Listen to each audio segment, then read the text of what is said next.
माना यही जा रहा है कि इस बार कई ऐसी घोषणाएं जिसको लेकर वोकल फॉर लोकल का नारा भी मजबूत किया जाएगा और साथ ही इस बात पर भी फोकस रहेगा कि कैसे हम आत्मनिर्भर भारत की ओर अपने कदम बढ़ा सकते हैं।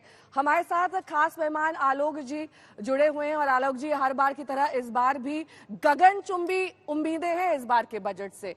क्या इस बार सरकार एक लोक लुभावन चुनावी बजट पेश कर पाएगी?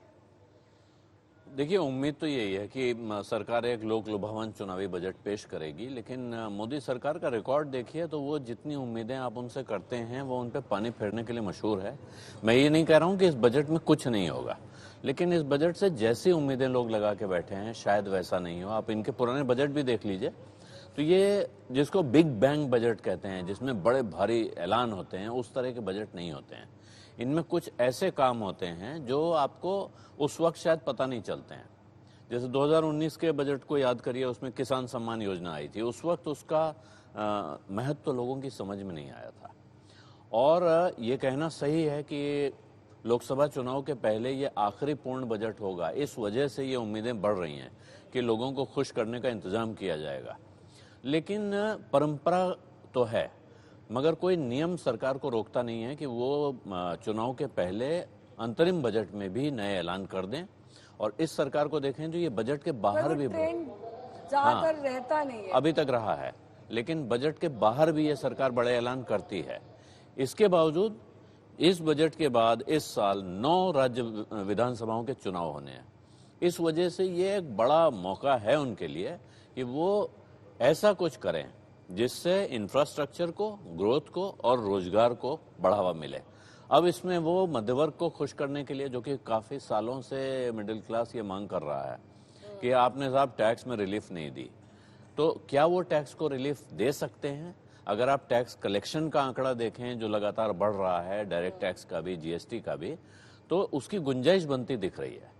लेकिन कितना देंगे, क्या देंगे, ये अब सामने आएगा तभी पता चलेगा। 11 बजे का इंतजार करना होगा। और माना यही जा रहा है कि आज कुछ लोक लुभावन अनाउंसमेंट्स हो सकते हैं। हमारे दो संवाददाता इस वक्त तमाम जानकारी के साथ जुड़ गए हैं। हिमांशु मिश्रा हमारे संवाददाता जुड़ गए हैं, आशुतोष हमारे साथ जुड़ गए हैं। सबसे पहले हिमांशु, आपका रुख करते हुए, हर बार की तरह इस बार भी वित्त मंत्री निर्मला सीतारमण से तमाम उम्मीदें हैं और ये उम्मीदें उस मध्यम वर्ग की हैं जो लंबे समय से आयकर में छूट की आस लेकर बैठा है। लेकिन क्या इस बार एक ऐसा बजट हम देखेंगे, क्योंकि 9 राज्यों में चुनाव होने हैं, ये चुनावी बजट होगा या एक मिडिल क्लास को ध्यान में रखने वाला बजट होगा?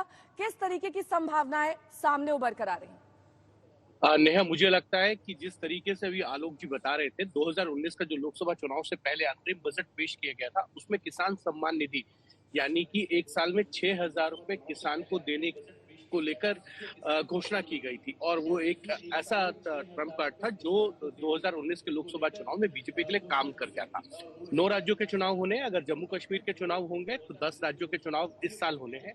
और भारतीय जनता पार्टी को ये जरूर मालूम है कि अगर यहाँ कहीं किसी तरीके से बजट में आम आदमी की जेब में कुछ पैसा सेव होता है, मध्यम वर्ग के लिए कुछ पैसा सेव होता है, तो वो बहुत बड़ी इंपॉर्टेंट बात है।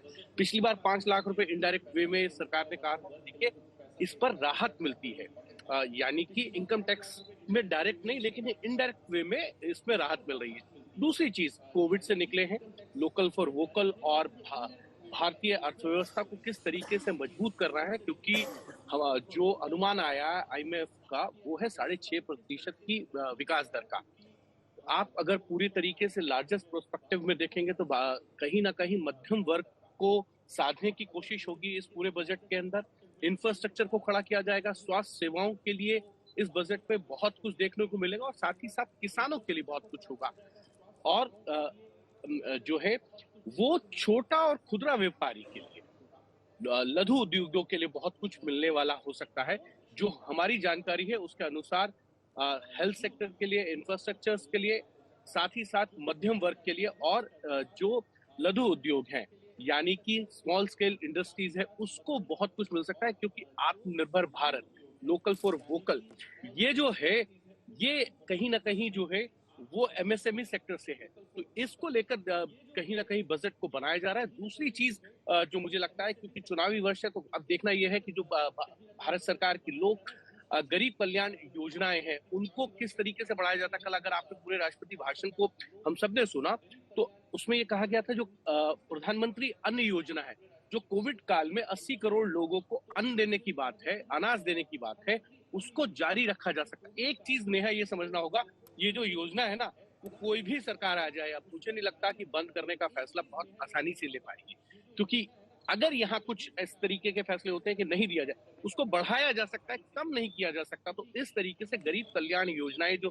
सरकार की चल रही है, चाहे वो प्रधानमंत्री आवास योजना हो, उज्ज्वला स्कीम्स हो या अन्य योजना हो, हर घर जल है, हर घर बिजली है, इन सब सेक्टर्स के लिए कितना और बजट को बढ़ाया जा सकता है, क्योंकि आम आदमी को डायरेक्ट ना हो लेकिन इनडायरेक्ट वे में फैसला फायदा हो, ये सरकार की मंशा है और उसी को लेकर मुझे लगता है ये पूरी बजट की रूपरेखा है।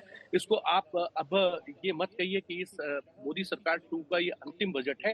अंतरिम बजट में भी कोई ऐसा प्रावधान नहीं है कि आप किसी भी तरीके की कोई घोषणा नहीं कर सकते, और इस परंपरा को अगर 2019 के अंदर तोड़ा गया था तो किसान सम्मान निधि की घोषणा करके तोड़ा गया था कि ठीक हर है, साल यही बात किसान आलोक को जी भी कह 6,000 रहे थे। रुपए